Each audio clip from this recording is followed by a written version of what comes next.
not concealed and not pointed in a threatening manner. You could carry that same gun in your automobile so long as it was not loaded, not concealed, and not pointed in a threatening manner. And of course, as soon as we started doing that, they changed the gun law on us. But we had books, we had law books, we had legal education. The legal education was just as much as an important part of our study. That's program as the gun. But see, you don't read about that, do you? You don't read about the survival programs that we had going on for the people. Free children breakfast program, trying to feed some of these little hungry kids before they go off to school in the morning. You don't read about that. You don't read about the educational program that we had going on for these kids, for the older folks as well. You don't read about the shoe giveaway, clothing giveaway, coat giveaway that we had going on back east so people don't freeze to death. You don't read about that. You don't read about the free prison budget program where we brought people from the communities out to the prison, to the penitentiary, so the people can visit the loved ones who are incarcerated. You don't read about that. You don't read about the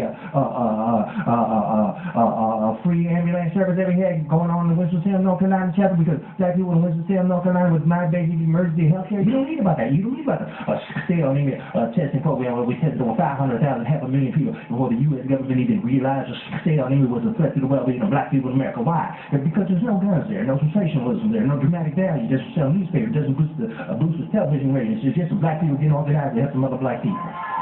Okay, so look, hold on. So look, hold on. If you read the FBI files, which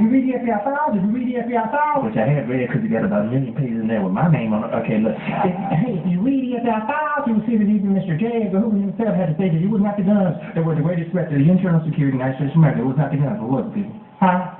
What was the greatest threat to the internal security of the United States of America? In the opinion of Mr. J. Guenveur, what was it? Huh? The greatest threat to the internal security of the United States of America was the free children's breakfast program.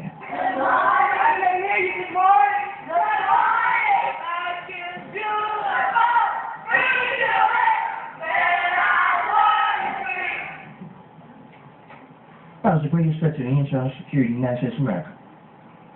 Grits. Now, why was it free? In the opinion of Mr. J. Guenveur. Now, why was the children breakfast program? It was a children breakfast program because what? Because the children breakfast program what? Engendered a certain following on the black community's part, right, sister? A certain respect on black community's part, right, sister? I mean, nobody can argue with free grits, right? So Hoover saw it as a kind of, he said the children breakfast program, he said it was what was the word he used? What was the word he used in the file? He said the grits was what was the word he used? He said it was infiltration. It's funny, ain't it? It's funny. Isn't it funny? It's funny. I mean, how are black people who are born and raised in the black community, who live and work in the black community, going to infiltrate their own black community? You tell me that. If anybody's infiltrating, I think it's J. Guenveur. Probably in a negligee. No, hold on. You want to talk about Victoria's Secret? Let's talk about J. Secret. Now here's a fair-skinned black man trying to pass himself off as a dark-skinned white woman. Now that's a hell of an infiltration. If it's successful, if it's not, it's just a method. I think you got the wrong word anyway. I wouldn't call it infiltration. I'd call it revolution, straight up, wouldn't you? How do you spell that? Oh, people, watch my back, please. I thought I heard some high heels sneaking up behind me. J. Guenveur, you little bitch.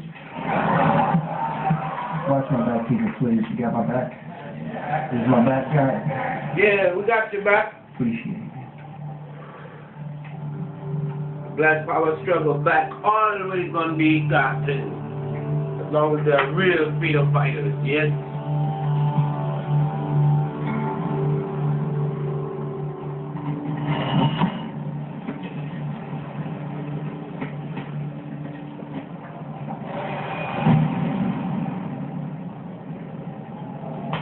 First of all, I'd like to say all power to the people. There's your message. You can't see Huey P.Newton speaking live and direct from the belly of the beast, and then the wolves, where big brothers are always watching you, seem to east the state penitentiary. They say that this is a preferred prison. Some inmates in here seem to think that it is a preferred prison, but you know and I know that this is a little prison. The big prison is on the outside. This is just the outside in the miniature. But like the poem by Dryden, I should like to say that even if paradise were my prison, I should still like to leap the crystal wall. They assigned me some menial tasks. Of course, I refused, but he put me on cell lockdown, so I tried to find me, confiscated my deodorant, my shaving powder, my toothpaste, my toothbrush, my reading and writing materials. I have no political or literary expression whatsoever. And whenever I do get to shower, they throw me in the shower with the Nazis and lock the door behind us. In fact, just the other day, they threw me in the shower with this guy who had bashed in the brains of another inmate with a baseball bat. But naked, he's butt naked. I'm looking at him, he's looking at me, he looked like he's getting ready to make a move. I get ready to defend myself. He walked over to me real slow, stuck out his hand and said, "Oh, so you're Huey P.Newton." Well, I was kind of shake your hand. And then the authority said, "Well, Newton, that guy is very dangerous. You did a good job with him. You should come on and work with us now, boy. But I'm going to keep on fighting until I die." However, that may come and listen, David, if they test me, you know what to do. But for the time being, I would like for you to maintain discipline within the ranks. I like a straight story minus the lyric. I would like to know how many Black Panther papers we've been selling on the outside, and I would like to know how we can secure some shoes. Because you know they got some brothers in here who can make some shoes. You can get just about any kind of shoe you want to get for just 2 cartons of cigarettes. So we got to see how we can get a shoe factory on the outside and get some jobs for some of these brothers come out of here and get some shoes for some of these little kids running around Oakland barefoot, you know, cutting parasites and all. I'm going to keep the faith. I know we got people in prison all over this country. We got some of these black people in prison in America right now. I lost count. But we must know that prison can never be victorious because walls and bars and guards and cells can never keep down or hold down a suppressing idea. I'm going to close out now by saying all power to the people. All power to the people. We're going to leave this crystal wall.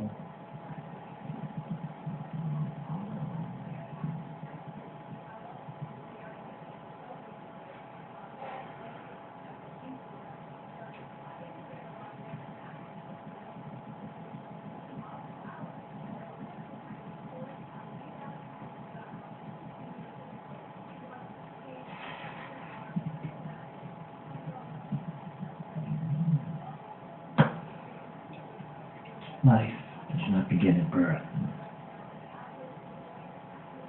Mine certainly didn't. My life is worse than life of my parents before me, and their parents before them, their parents before them, and their parents. My parents gave me courage and strength. They taught me to be unafraid of life, and therefore unafraid of death. They were both very much involved in the NAACP through our church. My father, in fact, was a man of the church, small man. He wasn't very tall, but whenever he stood up in the pulpit on Sunday morning, he was like the tallest man in the world to me. Hard-working man. He worked 3 or 4 jobs simultaneously, just spoilers. He had to. 7 children in the family. I'm the youngest one of 7. We were poor. Of course, I didn't know what that meant at the time. All I knew was that my daddy was away from home quite often, and I resented him for that at that time. But I now realize that he did it because he loved us. And we did love him in return.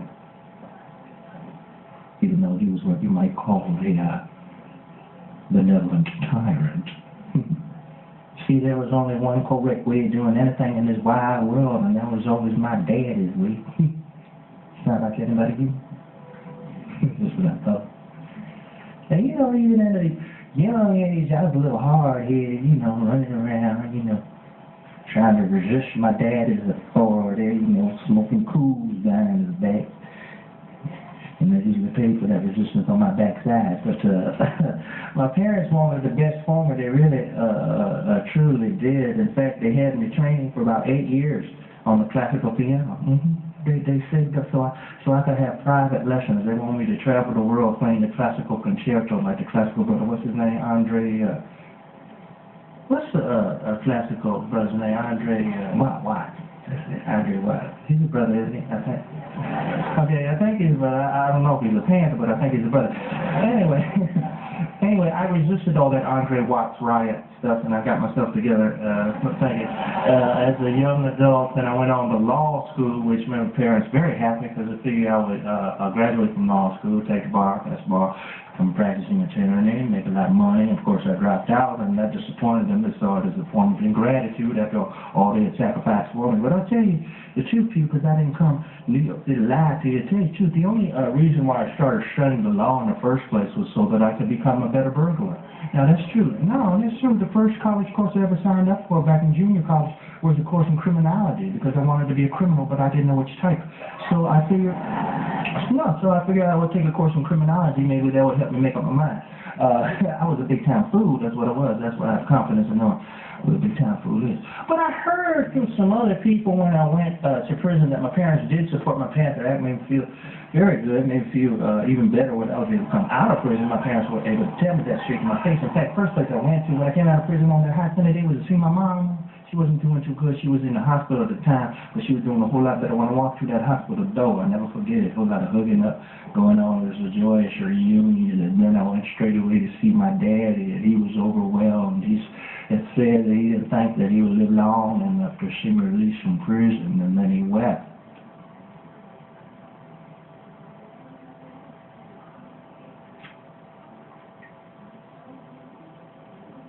Of course, my namesake is Governor Huey P.Newton of Louisiana.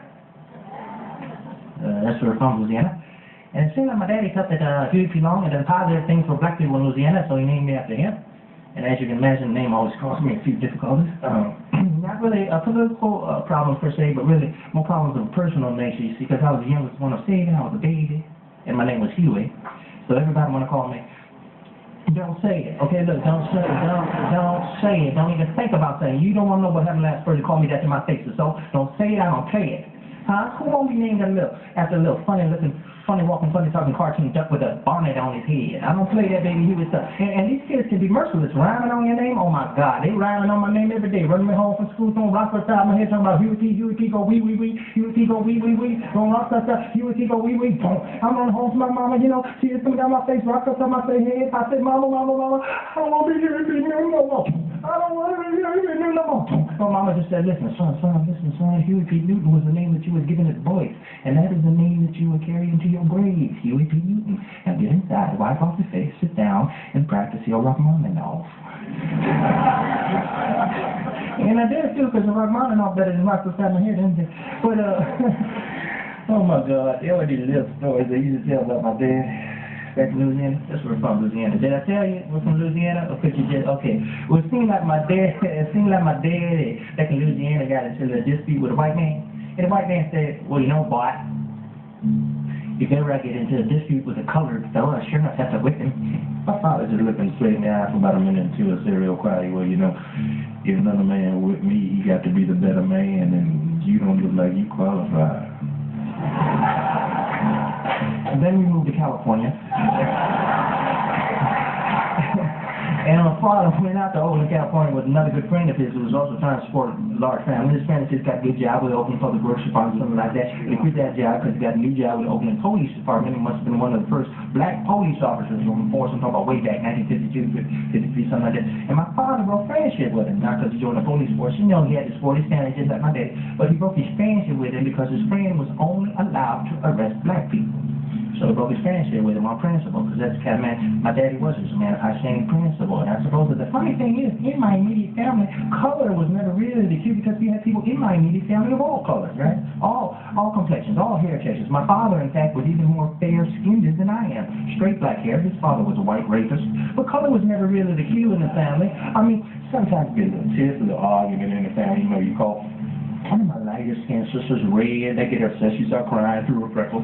Or you tell one of my darker skinned sisters, hey, you so black, you would leave fingerprints on coal. But it was all just in the family. It didn't have anything to do with this perverse color concept that seems to affect American psyche at every level. That's something altogether. In fact, I was reading a news item just the other day that blew my mind about this guy, Jimmy DeGreek. Did you hear about him? Jimmy DeGreek, sports broadcaster on one of these television networks. And he was fired from his network position because allegedly he said that black people are intellectually inferior because we are athletically superior. But he did not say that. What he said was that black people, if given a chance, can do anything they want in the society, even play golf and tennis. But see, the society is programmed to read into every little thing black inferiority, when really it's just a question of black superiority, which of course America's afraid of, right? And if white people in America truly and sincerely wanted to be superior, all they have to do is get some black folks to enslave them for 400 years, give them the worst housing, the worst food, the worst education, the worst clothing, and then the weak gene line would die out, and a truly superior race of people would emerge. Now wait a minute, hold on. I'm not talking about what the Reverend Jesse Jackson has to say. I'm talking about what the Reverend Huey P.Newton has to say. And I did not expect white media to create positive black male images. Positive black male images are created through revolution. And I thank you if you said that I have scared you. Hey, I take it as a compliment. Because every time that a black man in America stands up against the slave mentality, he's going to scare some white people. Okay? And some black folks too. And this is Paul Robeson. He'll tell you that.